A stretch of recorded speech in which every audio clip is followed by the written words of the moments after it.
আসসালামু আলাইকুম। এখন দেখবেন সংবাদ শিরোনাম। ভূমিকম্প আতঙ্কে ৬ ডিসেম্বর পর্যন্ত ঢাকা বিশ্ববিদ্যালয় বন্ধ ঘোষণা। হল ছাড়ার নির্দেশের প্রতিবাদ কয়েকজন আবাসিক শিক্ষার্থীর। আজ ক্লাস পরীক্ষা হবে না জগন্নাথেও। দুর্যোগ মোকাবেলায় ঢাকার অসহায়ত্ব চিহ্নিত, যথাযথ পদক্ষেপের দিকে দিতে হবে মনোযোগ বলছেন বিশেষজ্ঞরা। চট্টগ্রামে ঝুঁকিপূর্ণ ২.৫ লাখেরও বেশি বহুতল ভবন। বন্দর পরিচালনায় বিদেশি কোম্পানির সাথে করা চুক্তি জনসম্মুখে প্রকাশের দাবি। আমদানি রপ্তানিতে গতিশীলতা আনাই চ্যালেঞ্জ বলছেন ব্যবসায়ী নেতারা। রাতে রাজধানীর বকশীবাজারে আলিয়া মাদ্রাসা শিক্ষার্থীদের মাঝে কয়েক দফা সংঘর্ষ, বিভিন্ন মালামাল বিক্রি ও ক্যান্টিন বন্ধ করা নিয়ে সংঘাত। ব্রাহ্মণবাড়িয়ায় তিতাস নদী কেবল একটি স্মৃতির নাম, দখল দূষণে নাভিশ্বাস, ভরা মৌসুমেও মাছ পান না জেলেরা। এতক্ষণ শুনছিলেন সংবাদ শিরোনাম, এখন দেখবেন বিস্তারিত। ভূমিকম্পে কয়েকজন শিক্ষার্থী আহত ও আতঙ্ক বিরাজ করায় ৬ ডিসেম্বর পর্যন্ত ঢাকা বিশ্ববিদ্যালয়ের সকল প্রকার ক্লাস পরীক্ষা বন্ধ ঘোষণা করেছে কর্তৃপক্ষ। সিন্ডিকেটের জরুরি সভায় এই সিদ্ধান্ত নেওয়া হয়েছে। রোববার বিকেল ৫টার মধ্যে সকল শিক্ষার্থীকে হল ছাড়ার নির্দেশ দেওয়া হয়েছে। ঢাবির জনসংযোগ দপ্তরের পাঠানো এক বিবৃতিতে বলা হয়েছে, সিন্ডিকেট সভায় শিক্ষার্থীদের শারীরিক ও মানসিক আঘাতের বিষয়টি বিবেচনা করা হয় এবং তাদের নিরাপত্তার দিকটি সর্বোচ্চ গুরুত্ব দেওয়া হয়। বিশেষজ্ঞরাও আবাসিক হলগুলোর পুঙ্খানুপুঙ্খ পরীক্ষা নিরীক্ষা করে ঝুঁকি মূল্যায়ন ও প্রয়োজনীয় সংস্কারের পরামর্শ দিয়েছেন। এজন্য হলগুলো খালি করার প্রয়োজন রয়েছে। ক্লাস পরীক্ষা বন্ধ থাকলেও বিশ্ববিদ্যালয়ের প্রশাসনিক কার্যক্রম চালু থাকবে বলে বিজ্ঞপ্তিতে জানানো হয়। এদিকে ভূমিকম্পের আতঙ্কের কারণে জগন্নাথ বিশ্ববিদ্যালয়ে আজকে সব ক্লাস পরীক্ষা স্থগিত করা হয়েছে। একই কারণে একাডেমিক কাউন্সিলের সিদ্ধান্ত অনুযায়ী বাকি পরীক্ষাগুলো অনির্দিষ্টকালের জন্য স্থগিত করেছে ঢাকা পলিটেকনিক ইনস্টিটিউট কর্তৃপক্ষ। আমরা ঢাকায় থাকি, ঢাকা আসলে একটু অসুস্থ নগরী। এই নগরীতে আসলে মানুষ বসবাস করছে সম্পূর্ণ নিজের দায় জীবনকে বিসর্জন দিয়েই। তারা যদি পদক্ষেপই নিল তাহলে আমাদের সুযোগ দেওয়া উচিত ছিল, অন্তত ৫টা পর্যন্ত না, আগের থেকে নোটিশ দেওয়া আর একটু সময় দেওয়া। এই জিনিসটা কখনোই মানবিক না। আরও অনেকজন অনেক পেশার সাথে জড়িত আছে। আমাদের বিভিন্ন যে হল আছে, যেমন আপনি যে বলেন SM হল, তারপরে আছে আরও আমাদের মহসিন হল, এই সকল হলের অবস্থা আসলে অনেক খারাপ, অনেক শোচনীয়। 15 দিনের মধ্যে যে কি করবে এটাই হচ্ছে দেখার বিষয়, যে 15 দিনে আসলে কোন কাজটা করবে, যে কিভাবে এটা ডিসক্রাইব করতেছে বা আমাদের কাছে দিবে। ঢাকায় ঘটে যাওয়া ভূমিকম্প চোখে আঙুল দিয়ে দেখিয়ে দিয়েছে এই নগর ঠিক কতটা ঝুঁকির উপর দাঁড়িয়ে আছে। যথাযথ নিয়ম না মেনে তৈরি ভবন, সংকীর্ণ রাস্তা আর দুর্বল অবকাঠামো সব মিলিয়ে বড় ধরনের ভূমিকম্প হলে পরিস্থিতি হয়ে উঠতে পারে ভয়াবহ। বিশেষজ্ঞরা বহুদিন ধরেই দিচ্ছেন এমন সতর্কবার্তা। দায়িত্বশীলদের আরও তৎপর হওয়ার আহ্বান জানিয়েছেন তারা। মাত্র কয়েক সেকেন্ড, কিন্তু সেই কয়েক সেকেন্ডই ঢাকাকে মনে করিয়ে দিয়েছে ভয়াবহ ভূমিকম্পে এই নগর কতটা অসহায়। যে ভূমিকম্প অনুভূত হয়েছে তার উৎপত্তিস্থল ছিল ঢাকার খুব কাছেই, ফলে মাত্র কয়েকটি ঝাঁকুনিতেই আতঙ্ক ছড়িয়ে পড়ে সারা শহরে। শুক্রবারের ধাক্কায় মেট্রো রেলের অন্তত 6টি স্টেশনে বিভিন্ন জায়গায় মিলেছে ফাটলের দেখা। ভূমিকম্প ঝুঁকিতে চট্টগ্রাম মহানগরীর ২.৫ লাখেরও বেশি বহুতল ভবন। উচ্চমাত্রার ভূমিকম্প হলে বড় বিপর্যয় হতে পারে বলে শঙ্কা বিশেষজ্ঞদের। দুর্যোগ মোকাবেলার প্রস্তুতি নেই চট্টগ্রাম উন্নয়ন কর্তৃপক্ষ, CDA, city corporation, fire service সহ কোনো সংস্থার। এমনকি অতি ঝুঁকিপূর্ণ ভবন অপসারণেও নেই কোনো উদ্যোগ। চট্টগ্রামের মনসুরাবাদ DT রোডে স্টার বিল্ডিং নামে 6তলা ভবনটি আগে থেকেই কিছুটা হেলে পড়া।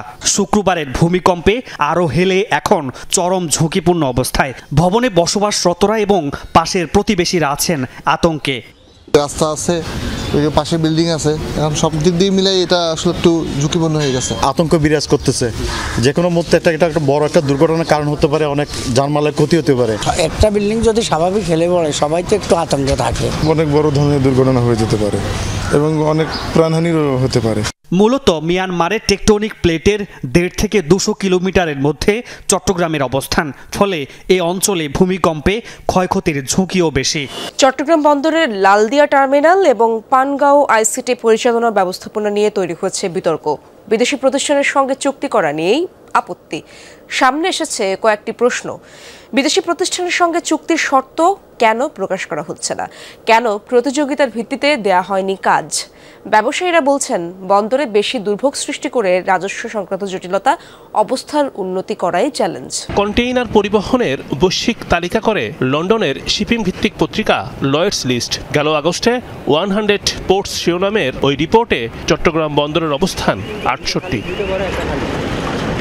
অবস্থার উন্নতি তো হয়নি, বরং আগের বছরের চেয়ে সূচকে পিছিয়েছে এক ধাপ। বন্দর ব্যবস্থাপনায় নানামুখী সংকট তীব্র, সক্ষমতা বৃদ্ধির নানান কথা বলা হলেও সুফল সামান্য।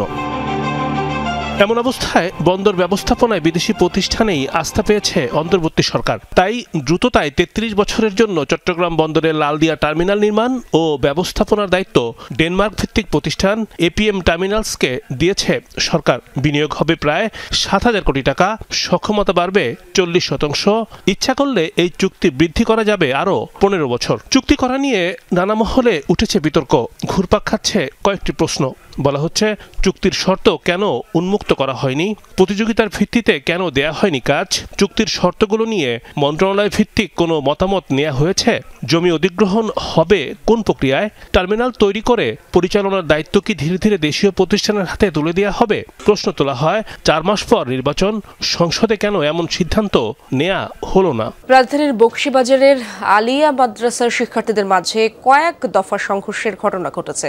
মাদ্রাসা সংলগ্ন অস্থায়ী আদালতের বিভিন্ন মালামাল হলে নিয়ে আসা এবং মাদ্রাসার ক্যান্টিন বন্ধ করাকে কেন্দ্র করে মারামারি এই ঘটনা বলে জানায় সব শিক্ষার্থীরা। গভীর রাত পর্যন্ত উত্তেজনা বিরাজ করে আলিয়া মাদ্রাসা ও হল এলাকায়। মালামাল বিক্রির এই ঘটনায় ছাত্রলীগের কর্মীরা জড়িত বলে অভিযোগ ছাত্রদল ও ছাত্র শিবিরের। এই ঘটনায় আলিয়া মাদ্রাসার সামনে অবস্থান নেয় শিক্ষার্থীদের একাংশ। হলে অবরুদ্ধ আছেন একাধিক শিক্ষার্থী, এমন অভিযোগও করে শিক্ষার্থীদের আরেকটি পক্ষ। পরে পুলিশ ও সেনাবাহিনীর সদস্যরা এসে পরিস্থিতি নিয়ন্ত্রণে আনেন। 3টা দাবি করি যে আমাদের হচ্ছে এই ক্যান্টিন বন্ধ করে দেওয়া হলো নোটিশ ছাড়া কেন, এই একটা কারণ। আর একটা কারণ হচ্ছে এখানে অনুমতি ছাড়া রাস্তা অবরোধ করে রেখে গান বাজনা বাজানো হচ্ছে। আর সেকেন্ড, আমাদের যে কারা অধিদপ্তরের যে টিন এবং হচ্ছে লোহা যে চুরি করা হচ্ছে, এটার দায়ভার আমরা নেব কেন?